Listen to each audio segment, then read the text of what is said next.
नमस्ते। आज हम सब मिलकर क्रिएटर इकोनॉमी में सफलता के उस वायरल कोड को समझने की कोशिश करेंगे, उसे डीकोड करेंगे। तो सवाल ये उठता है कि कामयाबी का राज आखिर है क्या? क्या ये सिर्फ पैसा है या फिर कड़ी मेहनत या कुछ और ही है? चलिए इस सवाल का जवाब खोजने के लिए हम 3 बिल्कुल अलग-अलग लेकिन बहुत ही मशहूर फिलॉसफीज को देखते हैं, उनका विश्लेषण करते हैं। तो देखिए, हर कहानी की शुरुआत एक चिंगारी से होती है, एक वजह से, एक मोटिवेशन से। अब यहां पर ना सफलता की 2 एकदम अलग-अलग वजहें हमारे सामने आती हैं। एक तरफ है नितेश सोनी, जो पैसे की ताकत को अपनी प्रेरणा बनाते हैं। सोचिए 1,80,000 का एक कोलैबोरेशन। उनका मैसेज एकदम क्लियर है, भाई सोशल मीडिया में कमाई की बहुत बड़ी संभावना है। और फिर दूसरी तरफ है मिस्टर बीस्ट, जो एक पर्सनल चैलेंज से मोटिवेटेड है। उनका सवाल क्या है? मैंने हमेशा सोचा है, अगर मैं और मेरे दोस्त एक आइलैंड पर फंस जाएं तो क्या हम वहां से निकल पाएंगे? ये पैसों के लिए नहीं है, ये तो खुद को परखने की एक जिद है। अच्छा, तो जब आपको अपनी क्यों मिल जाती है तो अगला सवाल आता है कैसे? मतलब इसे हासिल कैसे किया जाए? प्लान क्या होगा? अब देखिए, खान सर का सिद्धांत एकदम सीधा और सिंपल है। उनका मानना है कि सफलता सीधे सीधे आपके दिए हुए समय पर निर्भर करती है। मतलब आप जिस चीज को जितना ज्यादा समय देंगे, वो चीज उतनी ही आपकी हो जाएगी, चाहे वो कोई स्किल हो या कोई भी लक्ष्य। और फिर आते हैं नितेश सोनी, जिनका नजरिया इससे बिल्कुल अलग है। वो कहते हैं पहले बस बना दो, खूबसूरत तो वो बाद में बन ही जाएगा। मतलब परफेक्शन का इंतजार करने की जरूरत नहीं है, बस काम शुरू कर दो। उनके लिए एक्शन लेना ही सबसे जरूरी है।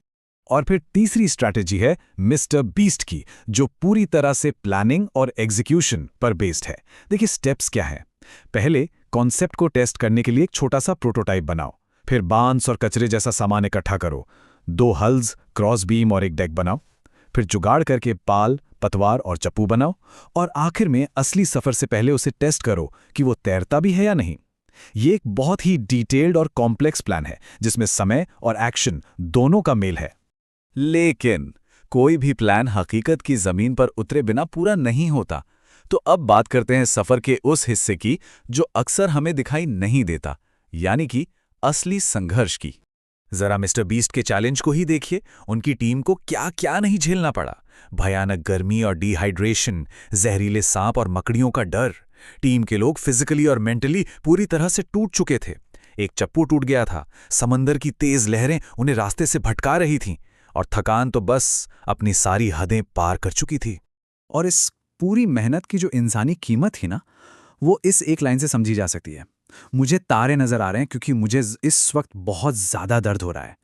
ये लाइन बताती है कि उनकी टीम सच में किस हद तक टूट रही थी। तो इतनी मेहनत, इतना संघर्ष, इन सब के बाद अब हम उस पल पर पहुंचते हैं जहां सब कुछ तय होना था। नतीजा क्या होगा, जीत या हार? वो अपनी मंजिल से सिर्फ आधा मील दूर थे। सोचिए, बस आधा मील। ये छोटा सा नंबर अपने आप में एक पूरी कहानी कहता है कि वो सफलता के कितने कितने करीब थे। और ठीक उसी वक्त जब मंजिल बिल्कुल आंखों के सामने थी, तभी कुदरत ने अपना खेल दिखाया। समंदर की लहरें उनके खिलाफ हो गईं और ऐसा लगा जैसे जैसे सारी मेहनत पर पानी फिरने वाला है। तो आखिर में नतीजा क्या निकला? मिस्टर बीस्ट कहते हैं, मुझे यकीन नहीं हो रहा कि हमने ये सब किया और हम वहां तक नहीं पहुंच पाए। जी हां, इतनी कड़ी मेहनत के बावजूद वो फेल हो गए। और ये बात उस सोच को सीधी चुनौती देती है कि हार्ड वर्क से हमेशा वो नतीजा मिलता ही है जो हम चाहते हैं। तो इस नतीजे के बाद एक बड़ा सवाल खड़ा होता है, क्या सफलता का मतलब सिर्फ और सिर्फ मंजिल तक पहुंचना ही है, या फिर इसका कोई और मतलब भी हो सकता है?